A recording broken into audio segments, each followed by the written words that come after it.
Madagasikara fampindramam-bola ho an'ny mpiary madinika sy salantsarany dia manolotra anao ny vaovao.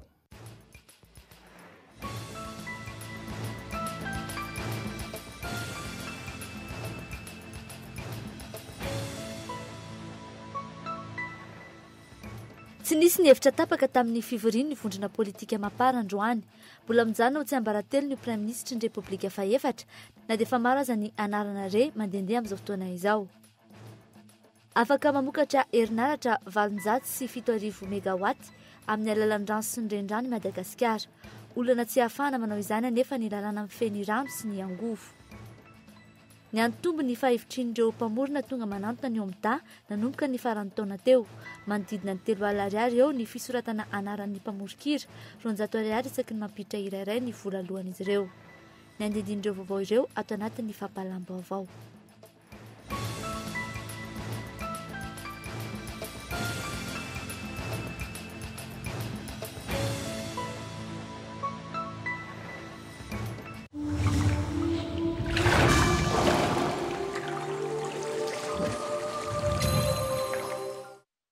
Mila mindram-bola ve ianao mifanaraka amin'ny asa fiarina ataonao? Mila tosika ara-bola ve ny fanitarana ny orinasanao? Aza misahirana intsony. ASEP no mampindram-bola amin'ny zana-bola anisan'ny mbola mora indrindra amin'izao fotoana izao. ASEP afaka mampindram-bola hatramin'ny 20 tapitrisa ariary ary maimaim-poana ny instruction du dossier. Tsotra ary tsy mahamenatra ny mindram-bola ao amin'ny ASEP. Ary fantaro fa mahazo fiahina ara-pahasalamana avy hatrany ny ankohonanao. Vantany vao mahazo ilay fampindramam-bola avy amin'ny ASEP ianao. Manantona ary ny biraon'ny ASEP Madagasikara akaiky ianao indrindra raha mila fanazavana fanampiny.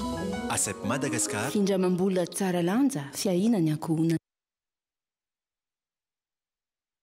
Fiarabana tompo-klasy sy tompo-vavy no atolotra anao voalohany amin'izao fiarantsika ato anatin'ny fampahalalam-baovao ny Kolo TV izao. Manasanao mpananjanara anaraka izany hatramin'ny farany.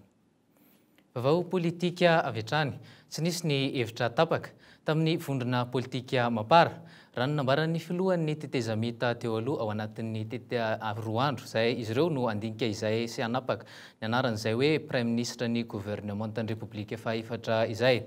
Raha ny fantatra nefa dia tsy nisy izay fivoriana izay androany. Raha ny fanazavana azo dia fivoriana amin'ny fandaminana anatiny no nezahana tanterahina omaly. Hatreto anefa dia mbola voatazona ho tsy ambaratelo ny Prime Ministre ny Repoblika Fahefatra. Raha ny fanazavana izay azo hatrany dia mbola Christine Razanamahasoa, Maranty Jean de Dieu ary Virapin Ramamonjisoa no tompon'ny teny farany amin'ny fanomezana izay anaran'ny Prime Ministre izay. Fa mbola hijanona amin'izay tontolon'ny politika izay hatrany isika fa resaka ny raharaha fitsarana 7 febroary kosa. Mbola miantona treto ny raharaha-pitsarana eo amin'ny sehatra iraisam-pirenena mikasika ny raharaha 7 febroary. Raha toka gadra mandrapahafatiny no sazy navoaka ny fitsarana malagasy ho an'ny filoha teo aloha Marc Ravalomanana. Tovy Rakotondravony. Mbola mitaky ny tsaranan'ny filoha teo aloha Marc Ravalomanana ny fikambanana AV7 sy ny mpiaradia amin'ny filoha Andry Rajoelina. Tsy tokony ho afabely ity filoha teo aloha ity hoy ireo nivony mapara. Asa terivozina sy gadra mandrapahafaty no azon'ny filoha teo aloha Marc Ravalomanana tamin'ny fitsarana teto Madagasikara izay tsy natrehany noho iny raharaha 7 febroary nahafaty olona maro teny Antaninarenina iny. Ny fampodiana na hoela na hoaingana tsy maintsy mody izy. Fa ny fotoana hodiany mbola tsy fantatra dia io koa moa misy raharaha-pitsarana dia anjaran'ny mpitsara no afaka mamoaka an'izay zavatra zay. Ho an'ny Anklafy Ravalomanana dia tsy manana ambarafiry izy ireo na izany aza hoy izy ireo dia tompona draikitra avokoa na ny mpitarika na ihany koa ireo izay nampisy ny fitifirana. Ny sazy raha teo dia sazy mandeha ila hoy ny Anklafy Ravalomanana. Ny sazy izay tokony tsy hisy. Efa nazava fa toe zavatra seho tamin'ny 7 febroary taona 2024 dia tokony niaraha diniky ny daholo be satria tsy adalana natsona avy ety amin'ny ilany ihany fa mila jerevan'ny fiarahamonina malagasy iray manontolo mihitsy io. Raha tsy hivina trano dia nisy mihitsy ny mpisolo vavavahiny nalain'ny AV7 sy ny fitondrana tetezamita. Efa nilaza ihany koa ny Jeneraly Ravalomanana fa vonina ny aka any Marc Ravalomanana ny Afrika Atsimo. Olana kosa ny tsify ny fifanarahana momba izany eo amin'ny firenena roa. Isan'ny tsy mbola nahazoany Jeneraly Rajoelina sy ireo namany vitsy amin'izy ity ihany koa ity raharaha 7 febroary ity. fa hitodika avy hatrany any amin'ny maresaka any amin'ny faritra isika malaso 10 no maty lavon'ny zandary sy ny fokon'olona tany Vangaidrano androany tokony tamin'ny 2 ora sy 10 minitra maraina vokatry ny fiara-miasa tamin'ny fokon'olona sy ny zandary mora ny nanaradia reto jiola anjatony reto misa 720 ny fitambaran'ny omby lasan'ireo jiola Vohipao, Ranomena, Ambonga ary Ambomalaza no nanaovan'izy ireo izany fanafiana izany. Olona roa hafa ihany koa no fantatra fa nataony reto dahalo reto takalinaina ka namoany ainy ny vehivavy iray tamin'izy ireo. Ny andindininy avy hatrany entin'ny kolonel Manjakavelo avy any Fianarantsoa. Izany resaka volo bebe tamin'ny faritry anatin'ny distrikany Vangaidrano tato anatin'ny tapa-bolana teo angamba ny tena ohatran'ny tena nisesisesy be le izy zany.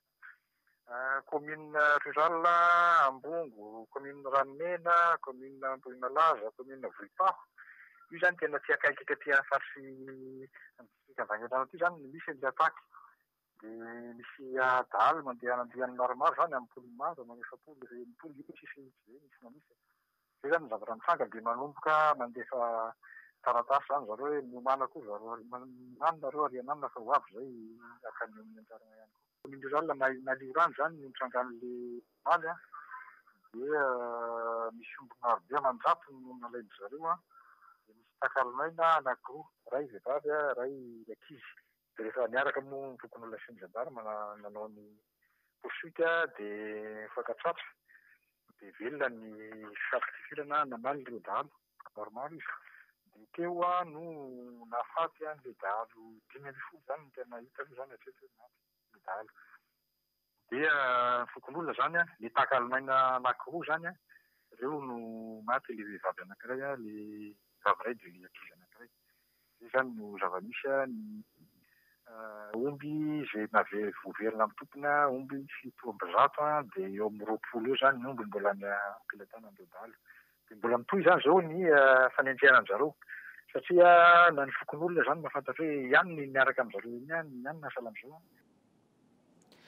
Rehefa niresahana matetitetika tao anatin'ny vaovao-tselatra tao amin'ny Cool FM izany ny resaka ady tany dia fantatra izao fa misy ady ankafetsena sy kolikoly avolenta makasika ilay tany 30 hektara any Ankadikely Lafy izay ifandrohitan'ny agence immobilier iray ambadiky ny fianakaviana izay mitonona ho tompon'ny tany ankehitriny sy ny orinasa tserasera iray goavana eto Madagasikara.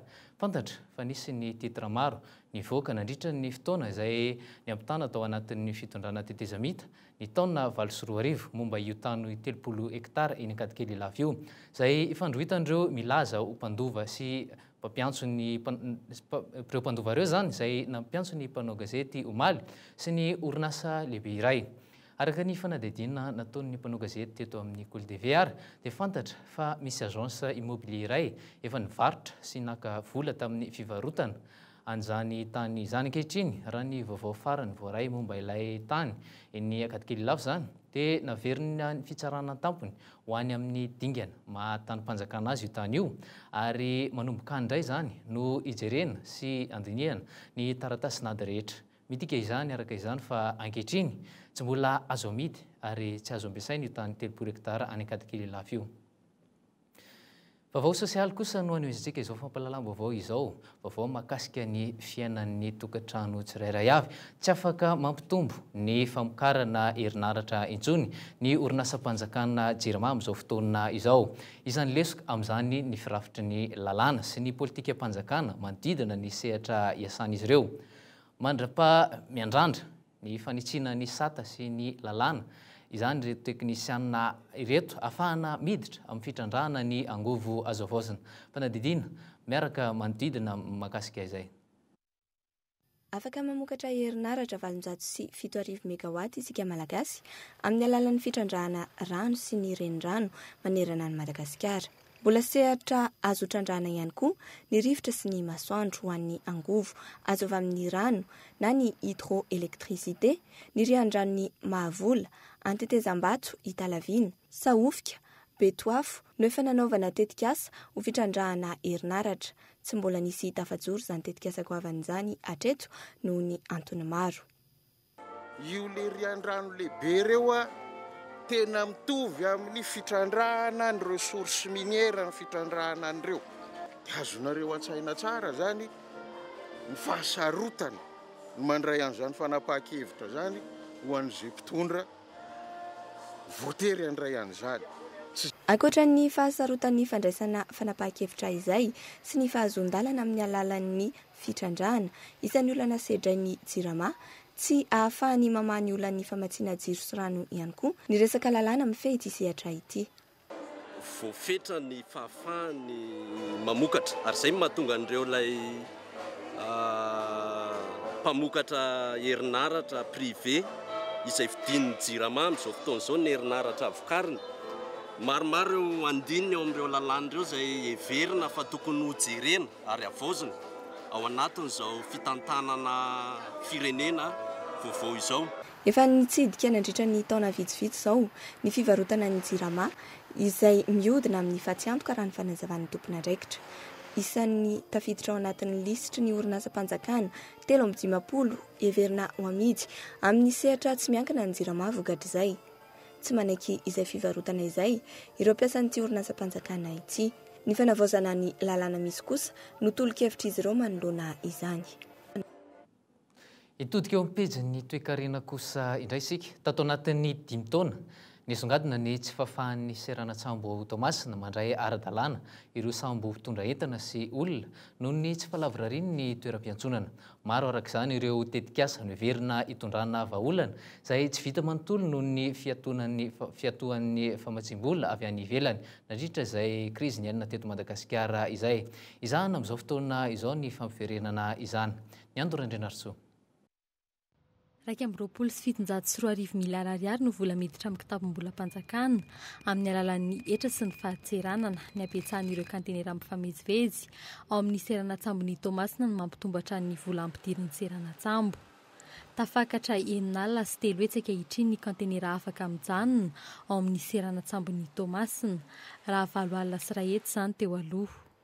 Fantarana 7 hektara ny toerana natao ametrahana ireo kantenera mifamezivezy ao amin'ny serana no nantanteraka izany.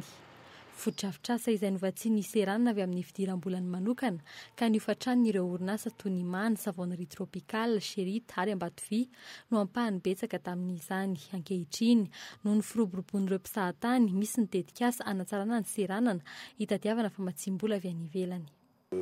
Amintsika miresaka zao zany ampamaranana zay amin'izao fotoana zao amina étude de faisabilité hanamboatra quai anankiray zany ho ana passager amina croisière amin'ity volana février ity izy no vita l'étude. Ny atony tetikasa hanitarana ny serana tsambo amin'ny alalan'ny fanotorana ranomasina ahazona 10 hektara ametrahana ireo kantenera sy ny fanitarana ny fiantsonan'ireo sambo mitondra entana tamin'ny taona 2024 noho ny krizy. Iverina kosa nefa ny famatsim-bola avy amin'ny firenena Japoney anatanterahana izany ankehitriny zava-dehibe ny fahalebiazan'ny serana tsambo noho ny antony maro.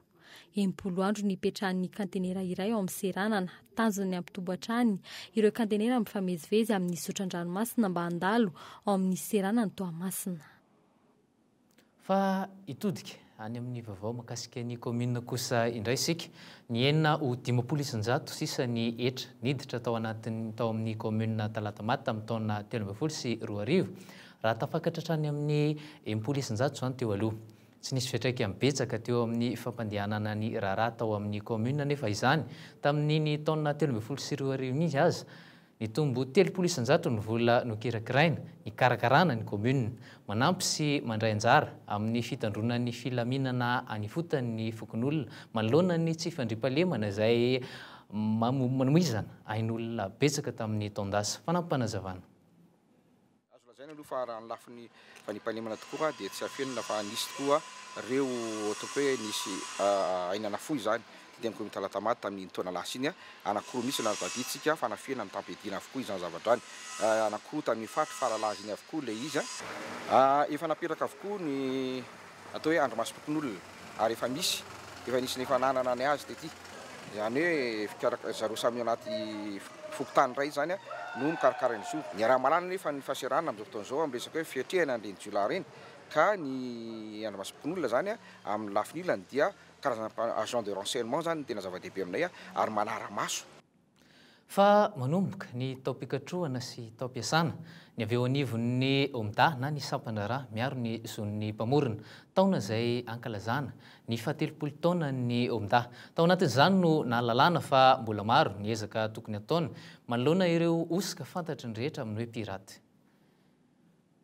Azo lazaina fa tsy nahafa-po ireo mpikambana eo anivon'ny omda ny asa nataon'izy ireo nandritra ny taona 2024 iny. Tsy mitsaha mitombo ny isan'ny olona manao ireny piraty ireny, na izany aza tsy mena mijoro ity sampandrara ity no ny ezaka efa nataon'izy ireo. Anisan'izany ny fanentanana ny artista iditra isoratra ety amin'ny omda raha ny taremarika dia miisa 7.30 ireo artista sy mpamorona niditra tao amin'ity sampandrara tamin'ny taona 2024 hatramin'ny andron'ny maly. 7.770 ireo vokatra nampidirina ary 2.790 nisan'ireo voarakitra tanteraka ao anatin'ny tahirin-kevitry ny omda. Izany hoe mira 2.705 ireo vokatra rovan'ny omda tamin'ny taona iny. Mahakasika ny holograma kosa indray dia miisa 4.770 sy 2.3 ireo eto andrenivohitra amin'izao fotoana izao ary 5.9 sy 1 ireo naparitaka manerana ny faritany. Mahatratra 5.770 sy 4 araka izany ny ambin'izay holograma izay. Fantatra koa nandritra ny resaka nataony avy omda fa misy 20 ireo nisotro ronono tamin'ny taona 2024 iny. Mira 770 izany ny artista efa misotro ronono hatramin'ny fitsanganan'ny omda. Araka izany, niakatra ho 80 taona ny fahafahana misotro ronono ho an'ny mpikambana eto anivon'ity sampandrara ity raha toka 5 taona izany teo aloha. Tanjona amin'ny taona 2024 ity ny fametrahana solitena avy amin'ny faritra sy ny fanentanana maro samihafa tahaka ny atrikasa sy ny varavarana misokatra ary ny fampisehoana antsehatra. Fa mbola makasika izay omda izay atranona ny zon'ny mpamorona ny 900 vola azon'ny mpikarakara dia alain'ny omda ka ny 700 izay vola voarain'ny omda izay no raisin'ny artista mpamorona mpikambana ao anatin'ity sampandrara ity. Misy ny fanaraha-maso akaiky ataon'ny omda amin'ny fampiasana ny sanganasa rehetra araka ny sokajy misy azy avy. Fanadidina makasika izay. Azo sokajiana ho 5 ny sanganasa miditra eto amin'ny omda. Ny soratra, tantara, aino manjery, hira ary ny karazana sary samihafa no foronina toy ny hosodoko na ny sary-piana na atao an-tanana, mampiseho vakoka no foronina. Ny sokajy hira no tena mandeha ato amin'ny omda. Tsy antery ny fidirana amin'izany sampandrara izany saingy misy ny fepetra tsy maintsy arahina rehefa hiditra ho mpikambana. Manodidina ny 2 alina hatramin'ny 3 alina eo ny fisoratana anarana ho mpamorokira. 200 ariary isaky ny mampiditra hira iray ny vola alohany. Fepetra tsy azo hitovirana koa ny fananana sanganasa roa farafahakeliny ahafahana manoratra anarana ety amin'ity sampandrara ity. Araka izany anjaran'ny mpamorona ny manankina ny fanaraha-maso ny fampiasana ny sanganasany amin'ny omda. Raha raisina ohatra zao hoe iza re tsy haiko ohatra hoe Jerry Marcos ohatra ihany Jerry Marcos iny zafady manonona an'le hoe Jerry Marcos tsy arantsony zany nandeha tamin'ny radio na télé iza ny sanganasany dia izay ny antony idiran'ny mpikambana tian'ny omda confieny aminay zany le gestion les droits d'auteur dia izay amin'izay zany anjaranay zany mitady hoe nandeha tamin'ny radio iza sy iza avy any le sanganasany iny na radio na télé iza sy iza avy dia izay moyennant paiement redevance na droit d'auteur moa zany avy eo dia alainay le pourcentage-nay le commission-nay dia menay an'i Jerry Marcos ny volany fa io moa zany suivant calendrier ohatra ihany ny hoe droit radio sy télé iny fa misy koa ny droit na spectacle, ny droit na album, droit étranger. Tsy mitovy nefa ny vola raisin'ny mpamorona atao amin'ny omda. Ny tontolon'ny hira no tena voakasika io trango eo akaiky. Arakaraka ny abetsahan'ny fandefasan'ny aino manjery ny sanganasa no hitombon'ny vola voaray. Amin'ny alalan'ny taratasy misy ny lisitry ny hira ampiasaina na conducteur omen'ny aino manjery ny omda no anaovany ny fanaraha-maso. Tsy miafina amin'ny mpanakanto efa mpikambana atao amin'ny omda ny fandehany an'io resa-bola io.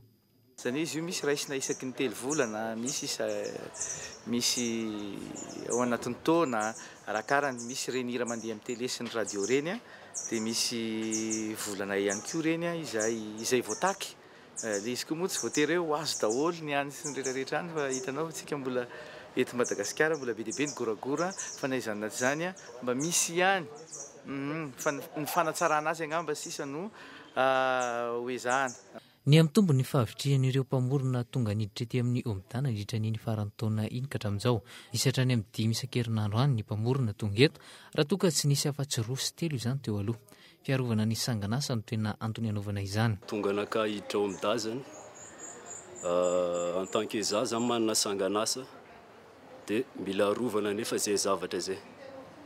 Or raha vao tsy arovana le izy dia misy mangalatra. Dia tsika fantatsika tsara le hoe omda zany dia zareo zany miaro ny zo mpamorona raha vao hoe misy mangalatra zany le sanganasanao. Zay zany natonga za hoe hiditra membre atao amin'ny omda. Ady tsy maintsy atrehan'ny mpamorona ary ady mbola tsy vita hatramin'izao ny ady atao amin'ny piraty. Ho an'ny mpihira manokana mijanona ho etaeta matetika ny hevitra izy ireo momba ny ady amin'ny piraty.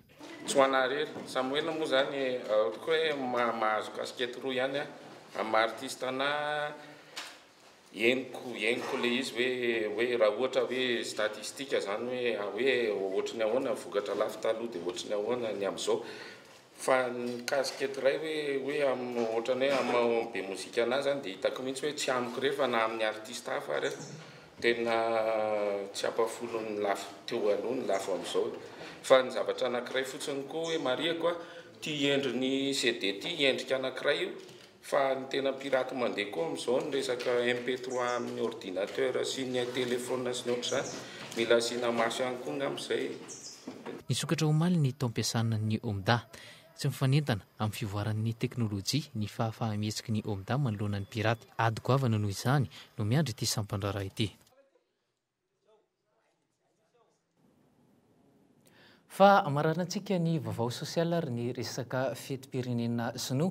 Fety anisan'ny tena lehibe indrindra eo amin'ny sinoa ny taom-baovao tsy latsan-danja tamin'izany ny tao amin'ny Institut Confucius tao Ankatso. Ny fanehoana ireo kolotsaina sinoa marobe sy ny fifanakalozana ara-kolotsaina no tena nibana ny fandaharam-potoana. Fanadidiny iarahana amin'ny Zorako Tondrina. Tsy voatery hitovy foana ny andro ankalazana ny taom-baovao sinoa. Mety mivaraky ny taona ny daty ankalazana izany. Ny tamin'ity taon'ity ohatra dia ny 1 janoary teo no tena fankalazana ny taom-baovao. Ho an'ny sinoa nefa mety haharitra hatramin'ny herinandro ny fankalazana. Ny teto amin'ny Institut Confucius ivitoerana fampianarana teny sinoa ety Ankatso androany vao nankalazaina izany. Zava-dehibe tokoa ity fety ity ho azy ireo. Ny taom-baovao no anisan'ny fety maredina indrindra ho anay satria mivory daholo ny fianakaviana rehetra. Verina ao an-trano daholo ny fianakaviana rehetra na lasaiza izy na lasaiza. Fa izao aloha tsy afaka mamonjy ny verina tany Sinina noho ny asa mandrara ataoko aty Madagasikara efa ho 20 volana izao. Fifanakalozana ara-kolotsaina no tena nibahana nandritra ity fety ity. Ny kolotsaina sinoa izay nomendanja kokoa.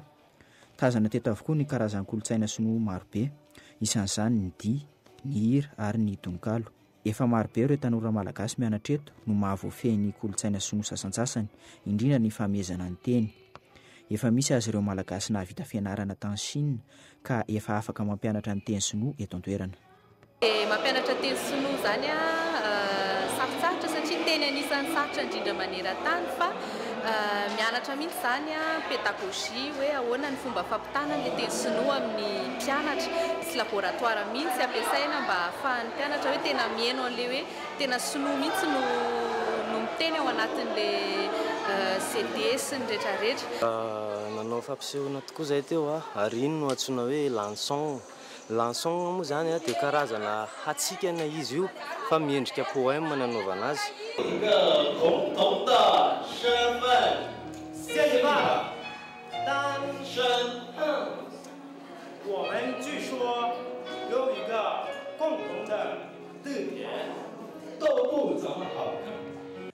Valo taona teo aorian'ny nananganana ity ivitoerana ity, efa marobe ireo tanora navoaka sy mahafehy teny sinoa amin'ny alalan'ny fampianarana mivantana.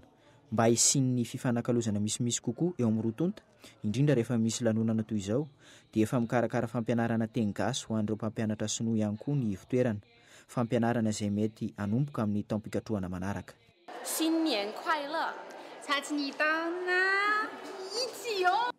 Fa hitodika tanteraka amin'ny pejin'ny kolotsaina isika. Paikady entina manoloana ny piraty ho an'ny mpanakanto ny fivarotana ny sanganasa amin'ny alalan'ny interneto. Ho an'ny Rolf manokana izao dia fanohizana ny fiarahana tsy tapaka amin'ireo mpankafy azy ny fanaovana izany. Ny teknôlôjia vaovao no entiny hampirainy mozika sy ny mpankafy. Fitambaran'ireo hira tena kanto sy voafantana no entiny Rolf ao anatin'ny rakikira. Fanazavana. Tena nitiniako tsara mihitsy zany dia tao anatin'le rakikira anankidimy aloha miampy an'le rakikira vaovao zany jerena zany hoe inona le hira tsara indrindra atao anatin'izy hoe hira mety azon'ny olona na eto Madagasikara na any ivelany. Za zany tsy dia tena mikendry loatra hoe nay zany tokony hoe tiako zany ny artiste raha ohatra hoe manao zavatra dia tsy ampiavahana hoe ny zavatra avoaka eto sy avoaka ny ivelany satria efa voasoratra daholo zany ny rakikira fahaenina dia efa moka azy mihitsy ato ato fa mbola hitanao le atao tsara zany izy fa tsy maika loatra zany fa na tena alefako tsikelikely. Tontolon'ny kolotsaina izay hatrany namiratra nandritra ny fifaninanana Grand Prix de Madagascar de danse sportive andihan'ny faharoa izay natao tamin'ny sabotsy lasa teo tetsy amin'ny lapan'ny fanatanjahantena sy kolotsaina Mahamasina Imbola sy Erty. Ny andihan'ny faharoa izay nahitana fandraisana anjara mavitrika an'ireo mpandihy avy any amin'ny faritra. Fanadidina. Fanomanana arabola sy arabatana no ilaina hiatrehana ny fifaninanana ho an'ireo mpandihy zandriny. 3 hetsy ariary teo no nentin'ny Ray aman-dren'ny Erty tamin'ny fampiangona azy. Ny fanampiny eo amin'ny sakafo sy ny fanomanana ara-tsaina ary ny famerenana ny lesina momba ny dihy izay no namafisin'ny reniny Imbola. Dia izay zao no hitanay hoe tena mila fanomanana be na au niveau financier zany na fotoana indrindrindrindra satria tenue fotoananao anaovanao entraînement izay tena ataoko hoe extraordinaire ihany zany mila tena investissement disponibilité any Ray aman-dreny mihitsy zany le manomana ankizy amin'ny compétition. Amin'ny gradin mipetraka dia rehefa vita le compétition dia nakeny amiko izy dia ny sakafo ninana goûter dia tonga zany le fizarana loka dia niteny izy dia ozy ary ndana aloha midina fa sao dia mahazo dia niteny izy zaho izy tsy maintsy mahazo. Izay zany efa tao anatiny mihitsy zany le fanantenana hoe andresy. Mbola anatin'ny taona ahafahan'ny ankizy mivelatra eo amin'ny sehatry ny dihy Imbola sy Erty ho an'ireo mpandihy zandriny fiarahana ny tambokany satria voalohany tamin'ny sokajiny nisy azy izy ireo. Gaga kely tamin'le télé Zany dia ahoana dia nainan'le ihany avy eo? Nataondry? Mampianatra mandihy. Dia inona no mety hoe sarotra? Ny manotrona vehivavy. Tsy kisendrasendra nefa ny nazon'izy ireo ny toerana voalohany.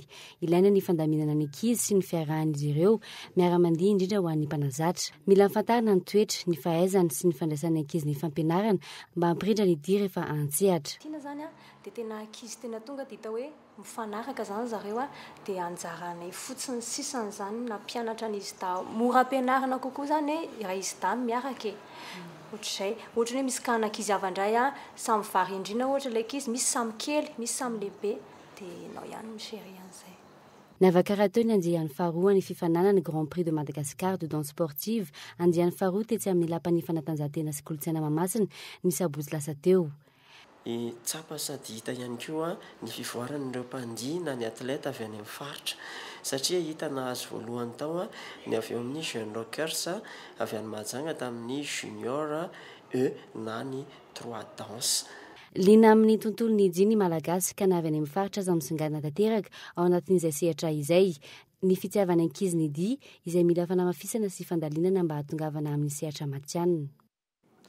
Lafiny fanatanjahantena no ndeha maranana izao fampahalalam-baovao izao. Combat 15 no atolotry ny mpikarakara ny hetsika combat de défi eo amin'ny taranja kickboxing izay hotototsaina etsy amin'ny lapan'ny fanatanjahantena Mahamasina ny volana martsa. Amin'io ihany koa no ifantenana ireo izay andrafitra ny ekipam-pirenena ny taona 2024 sy 2025. Adogoavana noho izany no atrehan'ireto mpikarakara ireto. Fanadidiny iarahana amin'ny Marjon. Zany hoe fotoana moa zany efa fohy efa tena ao anatin'ny fanomanana tsara izahay zany amin'izao fotoana izao ary rapide zany dia misy ny face à face ataon'ireo boxeur izay atao eny amin'ny konsisy tamora. Vonona ireo hiatrika ny combat de défi izay atao tsy lapan'ny kolotsaina sy ny fanatanjahantena amin'ny volana ho avy io. Ao anatin'ny fanazarantena tanteraka ireo hiatrika izany ao anatin'ny Ayady kickboxing. Fanomanana tanteraka aloha amin'izao dia efa ao tsara mihitsy sady mafy satria hiatrika an'izany ady zany vao anatin'ny taona maromaro tsy niatrika any adiny kickboxing zany ka so efa vonina tsara mihitsy na mpanasarantena sy vonina izay fanandrina amiko amin'izao fotoana zao satria zany koa dia dabo hoe zany rasta zany tsy fantako zany na izy zany rasta zany mety anao any fa olona tsy mbola hitako zany sady tsy fantako raikitra foana ny adina ka hoanina kickboxing tsy mifidy razana andizana nyity hoe Jimmy 3FB miady amin'ny tahina FKM tahady amin'io ary karazana vidinety manao amin'io efa vonina tsara amin'ny fanomanana ny combat de défi dia vonina foana c'est tonga eo dia vonina foana na izy na izy fanomanana le combat de défi efa vonina tsara amin'ny angady sy ny arina ozy ny fitenenana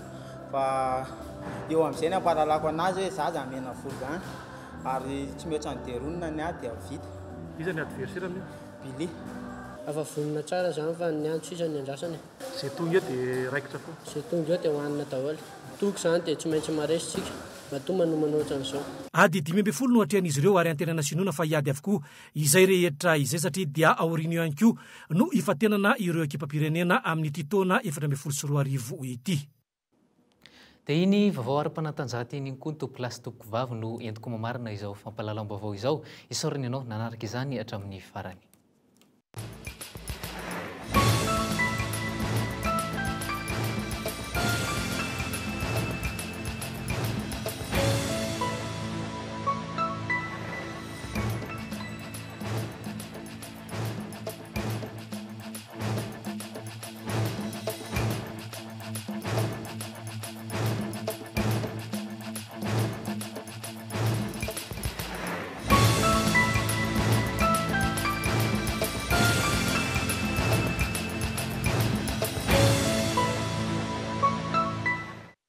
asepy Madagasikara fampindramam-bola ho an'ny mpiary madinika sy salansalany dia nanolotra anao ny vaovao